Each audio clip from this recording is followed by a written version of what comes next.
and welcome to the Total Soccer Show. My name is Daryl Grove. We do not have Taylor Rockwell today, but we do have two other talented soccer podcasters. Today's guests are Alexis Guerreros and Christian Polanco, who I'm going to bet a lot of you already know as the Cooligans. For those somehow unaware, Alexis and Christian are two New York-based stand-up comedians. Their podcast, The Cooligans, is a really fun, genuinely unique mix of comedy riffs, soccer news, and reflections on American soccer culture. And if you think Taylor and I talk quickly, wait until you hear these guys. In this interview, I asked the Cooligans for their origin story. Why did two stand-up comedians decide to start a soccer podcast?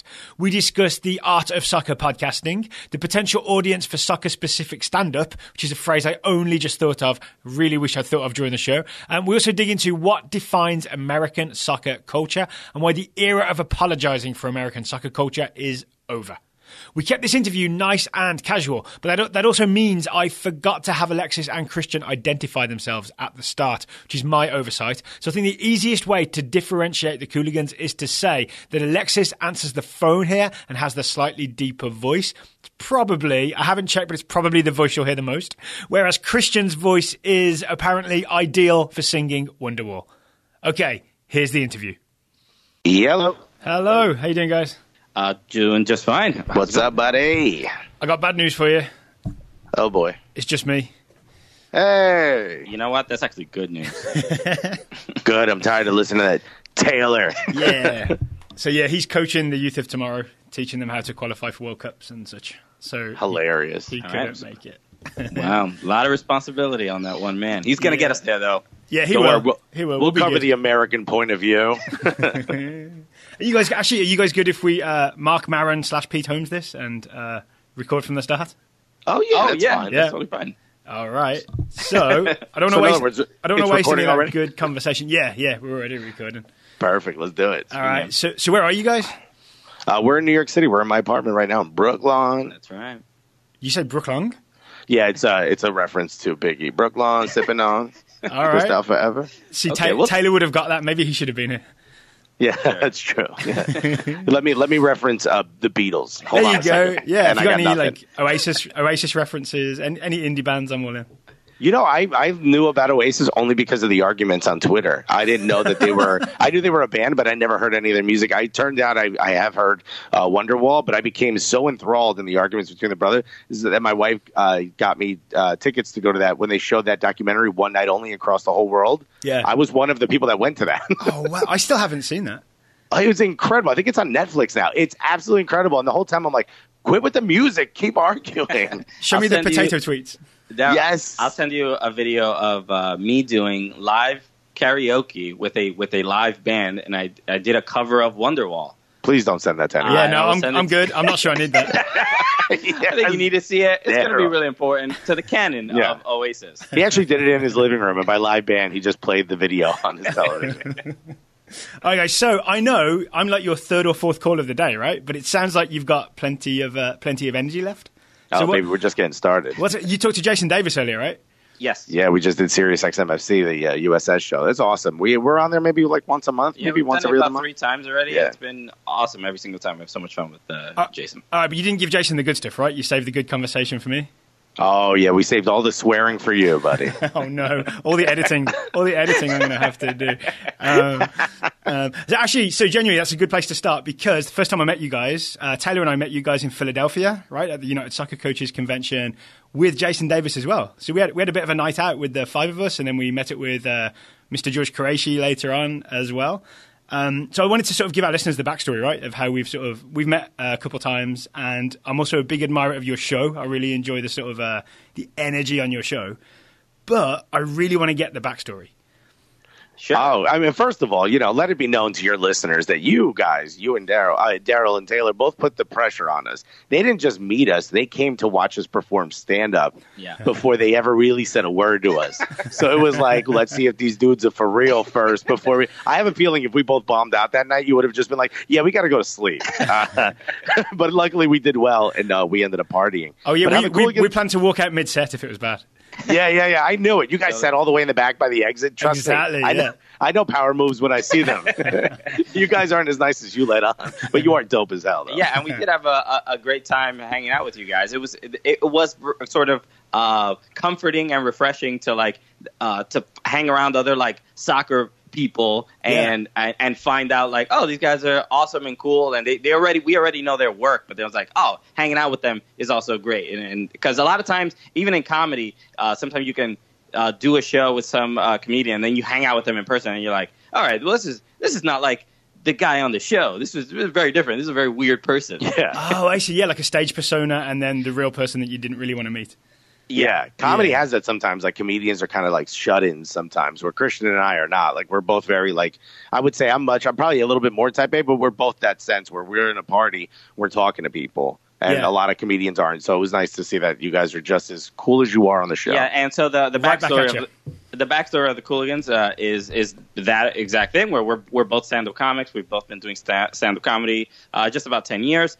And about 3 years ago, when NYCFC began, Alexis, I already knew Alexis because we both enjoy soccer. We both enjoyed, we would do stand-up shows together. And then Alexis we both had individual podcasts, and we were both on each other's podcasts. Right. His was about relationships, and mine was I would interview comics about one of their jokes. So we kind of did one together.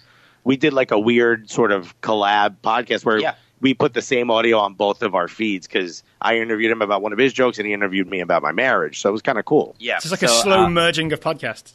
Yeah, exactly. And while so when we did that, I think we played FIFA against each other. This must have been FIFA 15, 14, something like that. So we played FIFA, waxed him in FIFA, embarrassed him in his own home. He really did, by the way. I mean, it really foreshadowed the future of our relationship. It was embarrassing. My wife was there, and she's like, "Get him out of the house." I'm like, "I'm trying."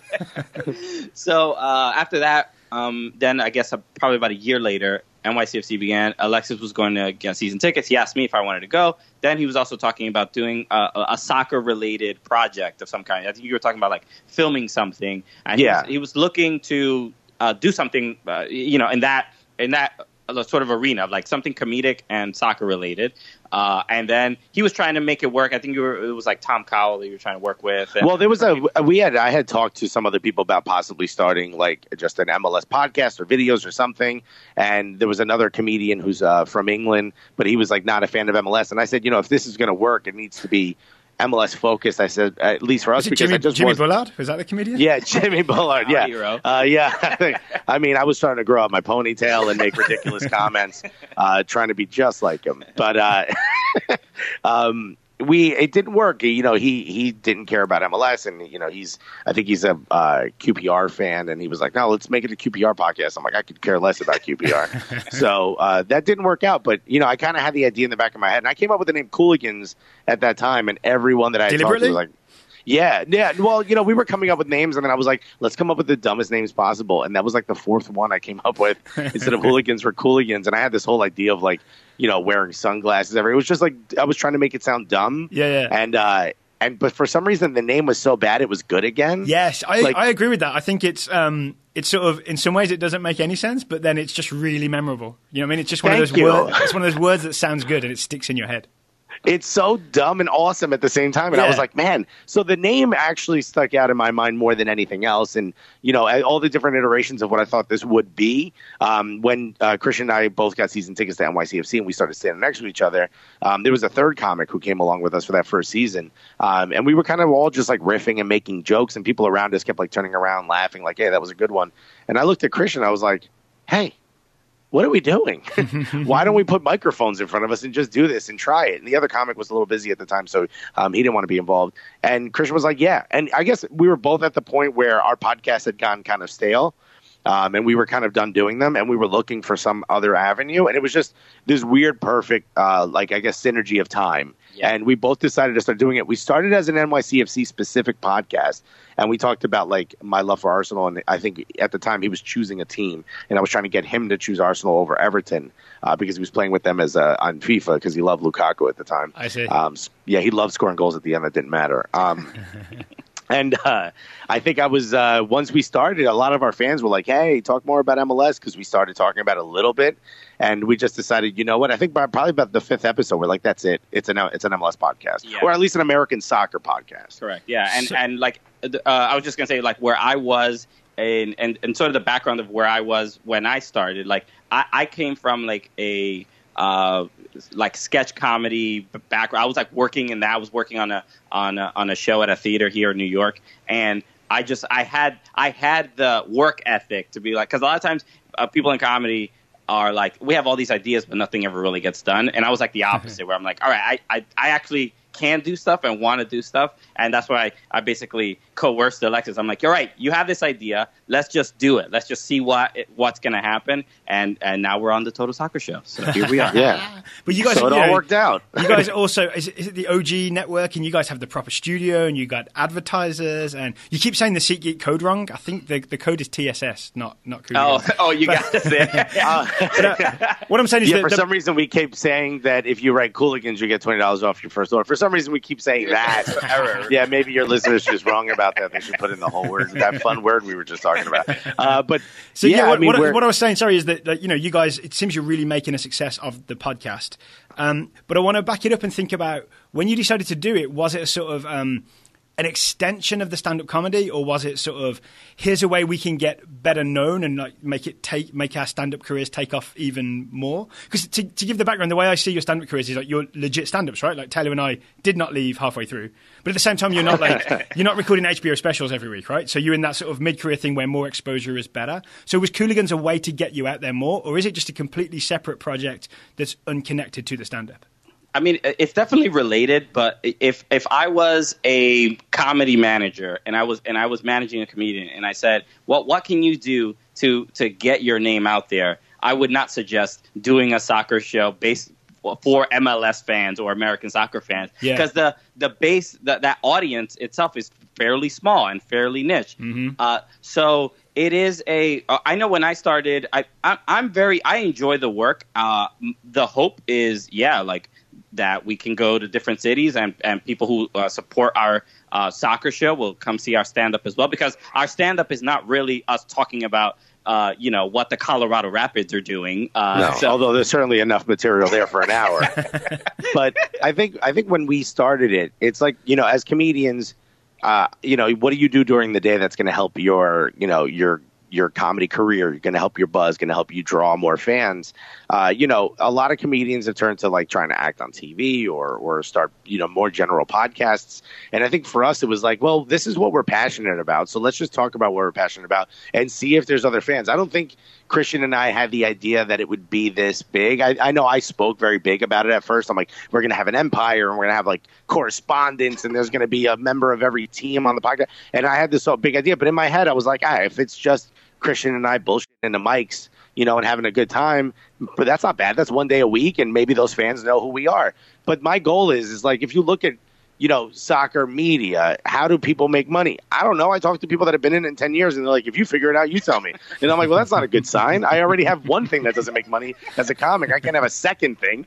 I can't dedicate my life to this is all charity work at some point. So I looked at Christian. I said, look, if the best thing that happens is we have fans across every major MLS market and maybe even some USL markets, and that allows us to travel to those cities and perform stand-up, whether at clubs or at non-traditional comedy venues, and we can sell tickets that, then we can make our money on the back end. As a comic, that's what I want anyway. I want all of you guys to come see us perform live. Me individually, him individually. We don't perform together. So for us, it's like, let's just do this because we're passionate about it and have fun with it and not sell out. You know what I mean? Mm-hmm. And then maybe those folks will come see us perform stand-up, and it's happened already. Yeah. When I was in Atlanta for Laughing Skull Festival last year, which, by the way, I think is taking place this weekend, so if you guys are in Atlanta, go check that out. I'm not there, though. A bunch of Atlanta United fans who had been listening to our podcast came out.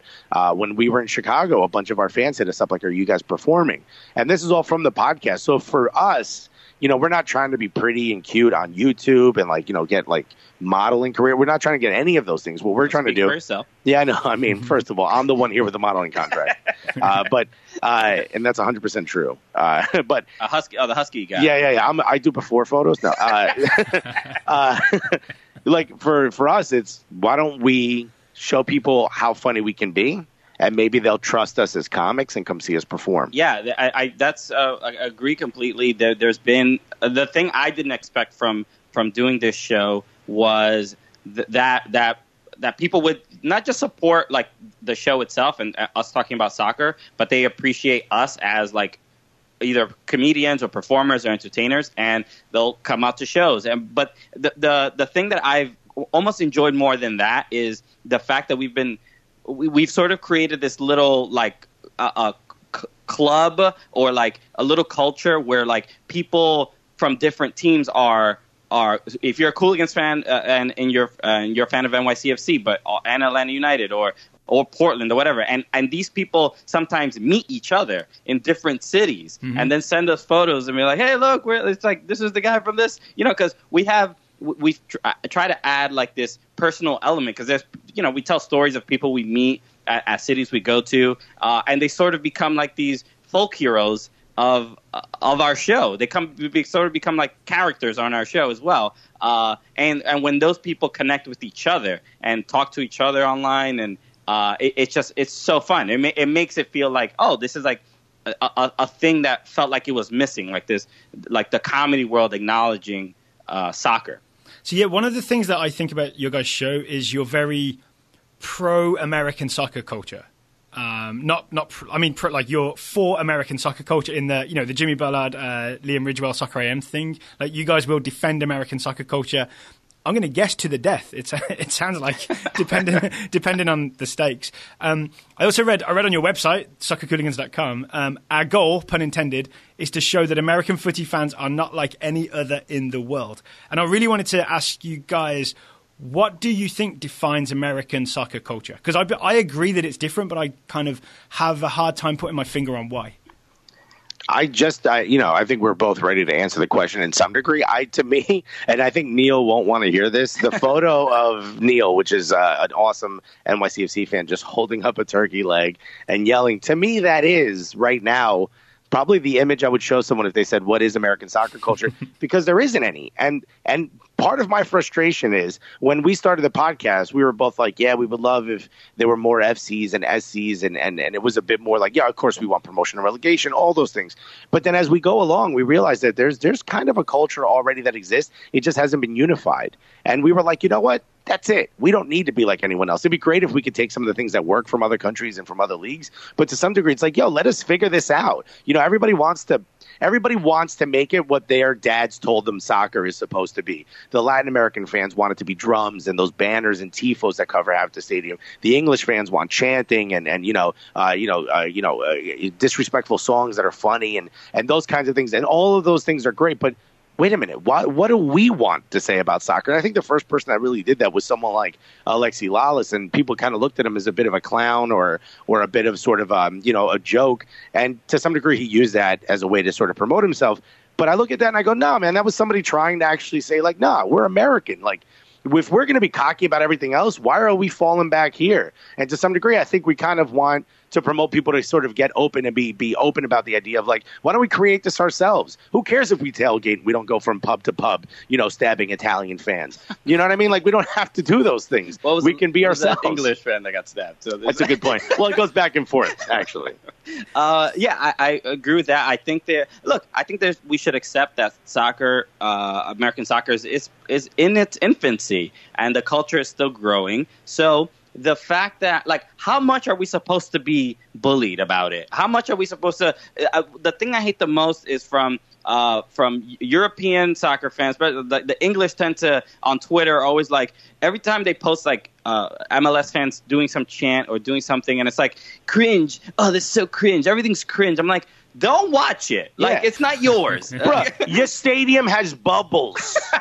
Get out of here. So look, how long are we supposed to just accept it and accept the mocking? It's like, I think at some point we have to like give back and be like, all right, we're done with you, and now we're trying to handle our things on our own and figure out what makes sense to us. But I appreciate the diversity of it. Maybe the American soccer culture, it should reflect what American society actually is, which is like, yeah, NYCFC has the drums in Los Templados and has Hearts of Oak to bring that sort of English culture to the game. And I love both of them, and they all can get together, and it's all fine. And we're seeing this in different clubs across the country. So I'm cool with it, and we're still figuring it out. But it's just a matter of like, I'm done with the constant mocking because the jokes are becoming hack at this point. So we're going to do the mocking now. That's kind of what we want to do. Yeah. All right. So this like the inferiority complex is over, because that is a thing that I think I've seen in my time here, is sort of worrying about, is this the right way to do it?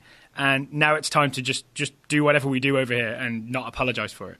Hell yeah. And you know what? Be big. Be bigger than, for us. I think one of the things that people love about soccer is that the fans are almost transcend the sport. The supporter culture is almost bigger than what happens on the pitch sometimes or on the field sometimes. And for us, it's like, why don't we do the same thing? The English do it a certain way, the Italians do it a certain way, the Latin Americans do it a certain way. What is America? America is a culmination of all of those cultures. So what does that look like when you blend it all together? You know what I mean? And we're trying to help push people towards that and say it's okay if it's not exactly right, because you know what? It is right because it's our way. That's the way we want to do it right now. That makes sense to me. Do you find yourself preaching to other Americans who are non-soccer fans? Like, are you going out trying to convert people? Or is that not something you're interested in putting the energy into? No, you know what? Oddly enough, we don't have to preach to anyone. I think I'll speak from like the comedy world. With look, our comedian friends can be the most judgmental and mock us, and like, you do a show about soccer, who the hell's going to listen to that and all this stuff, and because they're completely detached from the world, right? But what tends to happen is people sort of see what we're doing, and we're adding a humorous element to something that they wouldn't have ever paid attention to. And then all of a sudden, it seems mildly interesting. So a lot of times, we have comics all the time ask us, hey, if you guys are going to a game, I'd love to go a game with you. And it piques their interest because it's delivered, the content is delivered in a different way than what they're used to. Everyone associates soccer with boredom, and these are the same people that can watch baseball for 6 hours and watch 2 hours of commercials in an NFL game. So it's just a matter of, I think soccer has has some bad stigma attached. And we have to sort of fight in like sort of changing people's minds, but not by telling. We're not going to tell someone to start watching soccer and then they're going to start watching it. That's not going to happen. It's really a matter of like attaching either some personality. This is why Zlatan is so popular, right? Yeah. His personality is what makes you want to watch him play. And I think that's kind of what we're doing for the game itself. It's like, oh, there's funny things going on, and there's storylines that are entertaining with this game. So and I feel like the Cooligans can help me connect to that. Yeah, and to piggyback on what he said about baseball, it's like we love. I'm a Yankees fan. I think you're more of a Mets fan. I'm a Mets fan, not more of a. Yeah. I am not a Yankees fan. Yeah. No, he likes the worst team. And I'm a Giants fan. I'm a Knicks fan. But when fans of other American teams start to make fun of soccer, I remember growing up, and it was just like I would either let it go or I'd make fun of them personally. And as a comedian or as a person who was funny at that time, it was like it would slide to personal attacks back and forth and maybe snapping or something. But now is like someone who talks about soccer weekly. The two of us, we're ridiculously prepared for when that happens. So if we get made fun of by other soccer fans for being American soccer fans, I'm ready for that conversation, and you're going to get roasted. And if you're a fan of American sports and not soccer, and you try to give me they should make the goals bigger, or if LeBron played, or, it's boring. Am I ready for that conversation? Could you share some of your comebacks with our listeners? Because I imagine, there'll be some listeners who end up in similar situations. So if they're getting, I guess we could call it soccer heckled, right? If you're getting soccer heckled. What's the comeback? What's the best comeback? I mean, it really depends on the situation. But if LeBron or we have one comedian friend, Giannis Pappas, who's always like, all right, I'll tell you how to fix soccer. And before they even start, I'm like, no, you tell me how to fix a sport that's been going on for 100 years. No. That's what we need. We need a Greek guy from Brooklyn to tell us how to fix a game that billions of people watch. The World Cup is bigger than the Super Bowl will ever wish to be. But no, you, sir, you tell us how to fix it. A guy who's never watched one game in his life. And I just go after them before they can even start. Or the idea of it's too boring.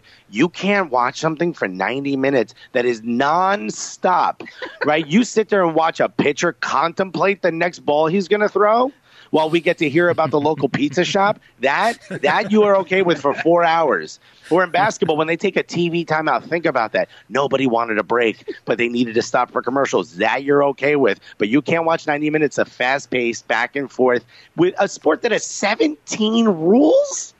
That's too much for you? 17. You out of your mind. My thought is always when people say the best comeback I've ever heard when someone says there aren't enough goals in soccer, the correct answer is, how do you know? Yeah, exactly. And sure there are. There's 2. There's 1 on each end. It's more than enough for me.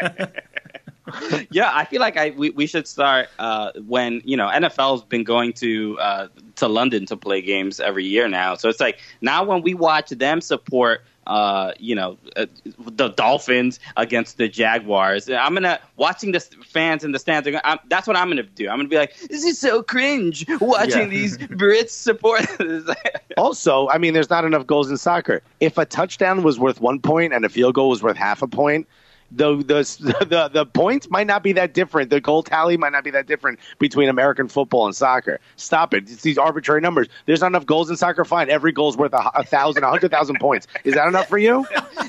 People are so easily deceived. It's so dumb. Scoring. Yeah, we should just have some zeros. Somebody said, what if there was a three goal shot? Like you could hit it from half. Could you imagine how dumb that would look? Also, could you imagine how amazing Michael Bradley would be at it? Just the Steph Curry. Yeah. It's so dumb. The game is just fine. Watch it.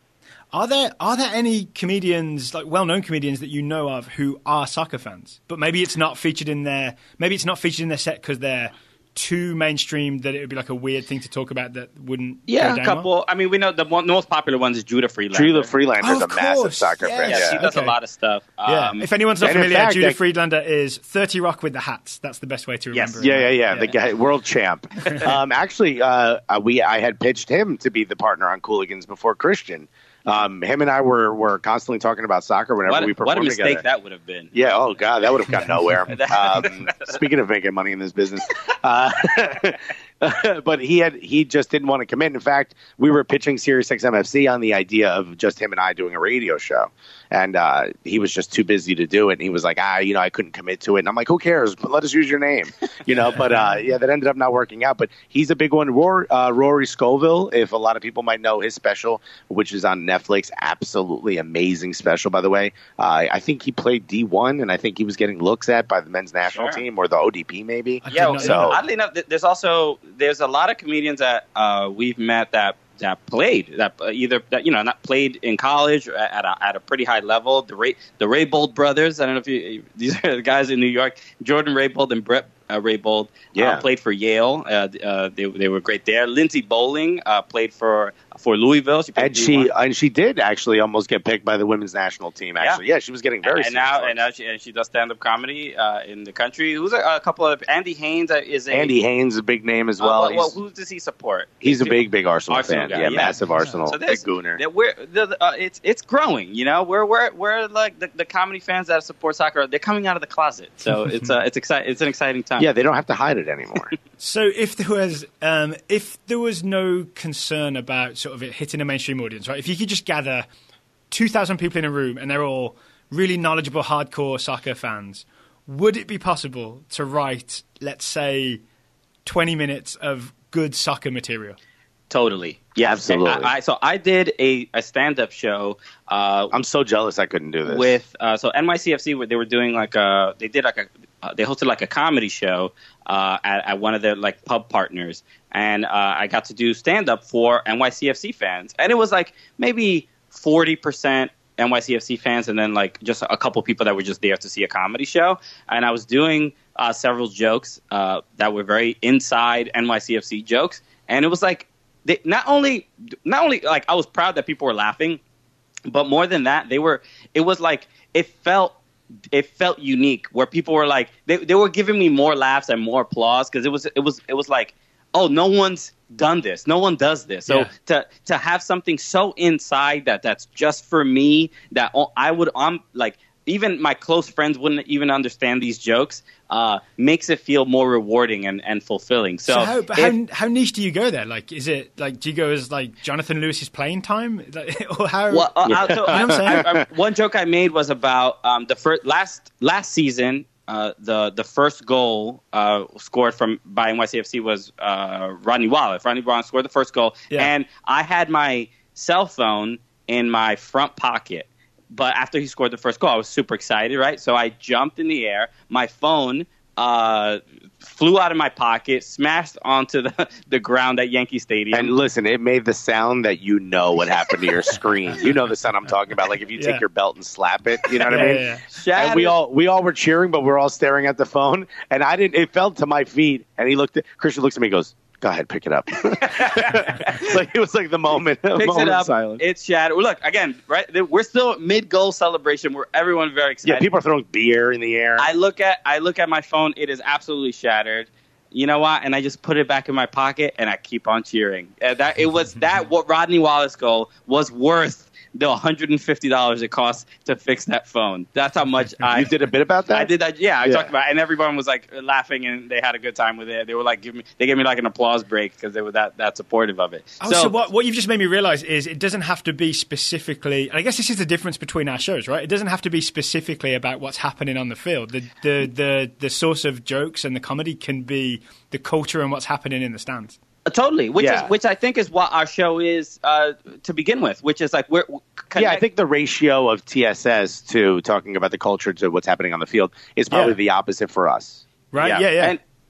And there's that connecting like a human element to because for the most part, a lot of people, if I just do jokes that are super inside about soccer, they're not really jokes. They're just inside jokes, you know. Mm-hmm. And most stand-up comedy that's not the most fun thing. Like if somebody was doing, like they were at some tech conference and they were doing a bunch of tech jokes, but there were people there that weren't familiar with the information, they would feel left out. But adding my personal preference for stand-up comedy I enjoy is like adding that real emotion and human element to whatever they're talking about. And that could be about any subject, which is what the skill is. You know, I have friends who stand-up comedy friends that were strippers but then they can tell jokes about it on stage. And I'm like, oh, okay.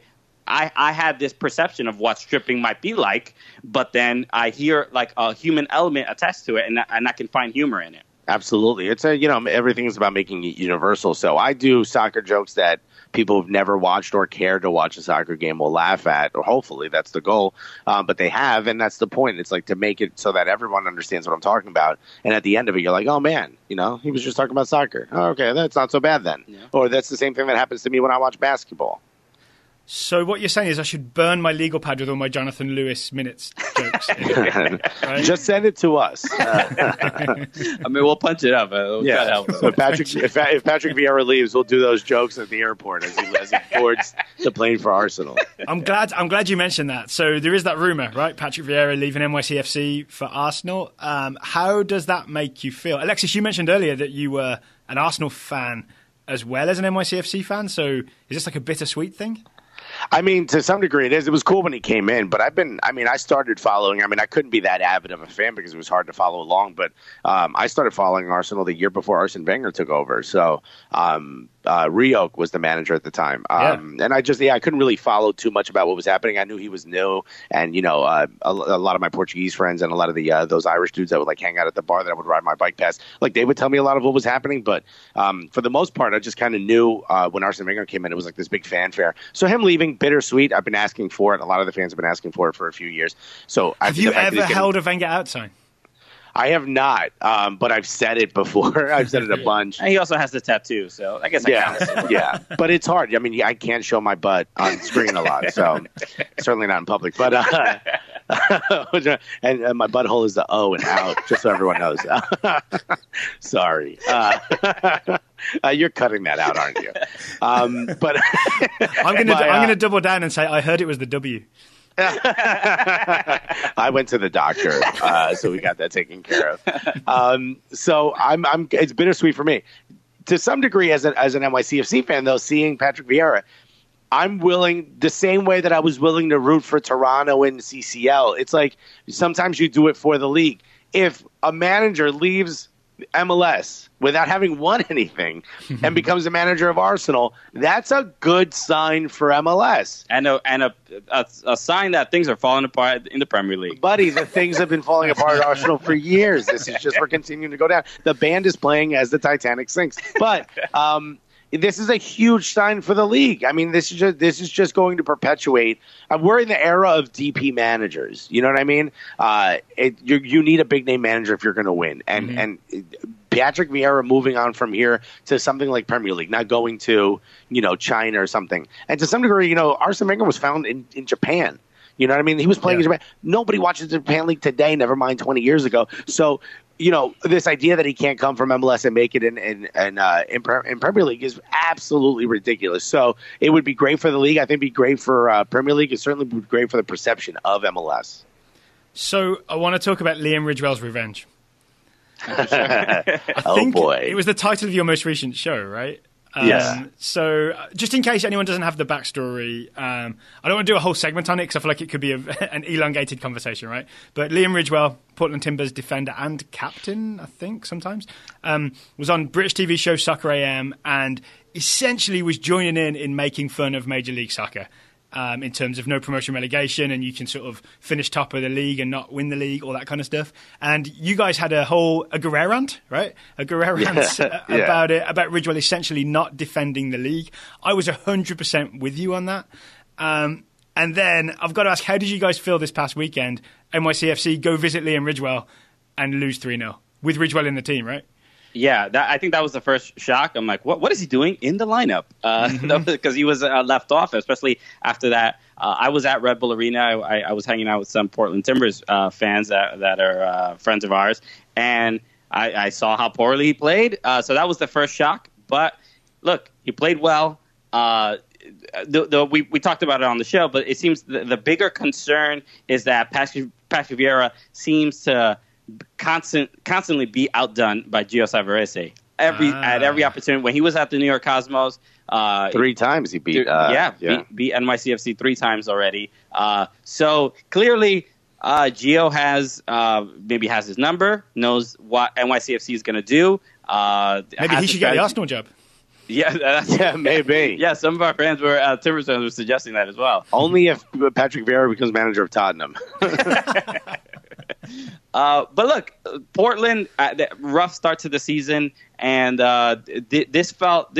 Some NYCFC fans were calling it like a bit of a trap game after how they already had a 2-game week. They played against RSL. Atlanta United had that tough game. Then had Atlanta was away. Then Portland away.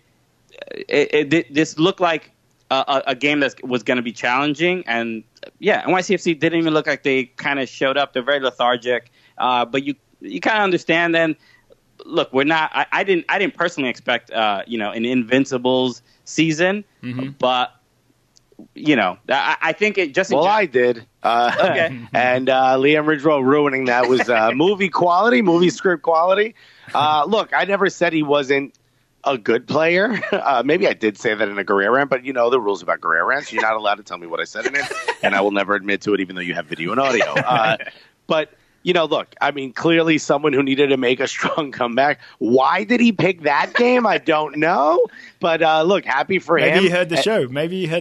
100%. I feel like it had to do with us. It's very possible he heard the show. We owe NYCFC 3 points.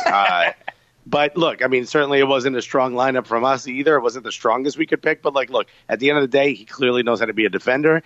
And if all he did was save it up for 90 minutes, apparently he picked the right one. You guys should maybe offer a service where you sort of lay into a player and motivate him for next time they play. It's a good side business. Yeah, we would happy to do that. I think just come on the show and get roasted by the Cooligans. That would be fun. Final question I want to ask you guys. If you got time, you good for time? Yeah, absolutely. I know you've done a lot of calls today, and I know you've got an event at 9:00 tonight. We got a birthday party, baby. Yeah, so I want to ask you about the energy on your show, because one of the reasons I like listening to the Cooligans is you've got that thing that not all podcasts have, which is it's upbeat and energetic, and the tone isn't like slow, if that makes sense. The tempo isn't slow. So this is genuinely like a podcast craft question that I want to get into with you guys. Is that a deliberate thing where you have to think about it and you have to, drink some Red Bull or something? Oh, you probably wouldn't, right? We would not drink Red Bull. Drink some Monster Energy drink. We're all about rock star energy. Or is it just somehow a thing that you do naturally? I'm really interested in if you guys are conscious of that or if it's just a thing that happens. I think I can speak for myself. I think there's this internal feeling as a stand-up comedian. Silence feels very, very uncomfortable. Hell yeah. So the longer I've been doing comedy, the more I sense that it almost doesn't really apply in regular life, right? I can be talking to my girlfriend and there might be a moment where I'm very sharp or quick-witted, or like where it's even she'll tell me sometimes. She was like, that was. How did you come up with that quickly? Where I'm like, oh, I don't need to be on all the time. But that fear of I guess of silence or that like discomfort from a stand-up comedy audience is that pierces pierces into the show, where we're like, right. Alexis and I both have this instinctive timing and that only came from doing stand-up comedy 10 years and just constantly, we do other comedy podcasts and you have to, if you listen to any comedy podcast, you hear 3 or 4 comedians on a show, it's just like everybody sort of fighting to get a word in. Mm-hmm. And that's where that's basically where that comes from. There's no deliberate choice to like, all right, Alexis, you need to be at 98 today. Yeah, no, and we don't say to like that we have to like yes and each other. Yeah. I think it's very natural. I think one of the things, like when the podcast started, like we would each throw jokes out and we would be hypercritical if they were bad and very, we would push them forward if they were good, just in the moment. If I say something stupid, sometimes I'm trying to say something stupid to get Christian to be like, all right, that was dumb. That's kind of the reaction I want. So I think we're both. You wouldn't stop recording though, right? You just keep going? No, of course not. We don't want to edit. You know what I mean? We don't want that work. I think for us, the only time we've ever taken something out is if we said something that was like disrespectful about a player in a joke form and it didn't come out like a joke. I think we did that once and we're like, get that out of there. Yeah. But we've never decided that we're like, all right, here's what we're going to do. We're going to have a lot of energy and we're going to make this happen. I think once the mics turn on, it's like, we each try to slightly outdo each other with when somebody says a joke, I'm like, oh, here's another thing that would be funny within that premise. Or if I say something Christian, we'll take it and run with it. And then we create these worlds that people then now live in as our fans. They'll write back like, oh, that was funny when that happened. Or they'll take something we said and that becomes a part of their vernacular, or they'll just like pretend it's a shirt. Like I made a joke about a Photoshop of some sort, and immediately as soon as the episode went up, 4 or 5 of those Photoshops were up. And it's like those things, like we know now that when we say things, people are listening. So like we're saying outlandish things because we find them funny. And I can't believe our fans. First of all, sometimes we'll go on a run of jokes, and at the end of it, one of us will be like, "Why are you still listening?" Like that was so dumb, and we enjoyed it so much, but we don't know why you're enjoying it. But we're happy you are. I think it's clear that people respect when the hosts of the show are having fun themselves, and I couldn't be on a show that I wasn't having fun on. Yeah. Like it would be too challenging. That would be the worst. Yeah, I mean, look, I listen to your guys' show and I hear that there's a real joy, a real comfort. When you get into the nitty gritty and details, I'm like, Daryl's in his wheelhouse. He's having a good time. So that just the fact that you're passionate about it and I can hear that is what makes me want to keep listening. So for myself, I know that even if I was talking about something that I wasn't having fun doing, I would be like, I couldn't even fake it. And I think that's what makes it feel genuine and authentic, that people can hear us having fun doing this. Yeah, I think that's true. I think that's maybe the most important thing for a podcast. I want to ask you guys also the question that you guys asked me when we I think you interviewed me and Taylor in Philadelphia, right? What's the future look like? Like, what's the goal, the long-term goal, specifically for the Cooligans podcast, but also, personally, career-wise? Let's say, all right, I'll go first. Yeah. For Cooligans, I think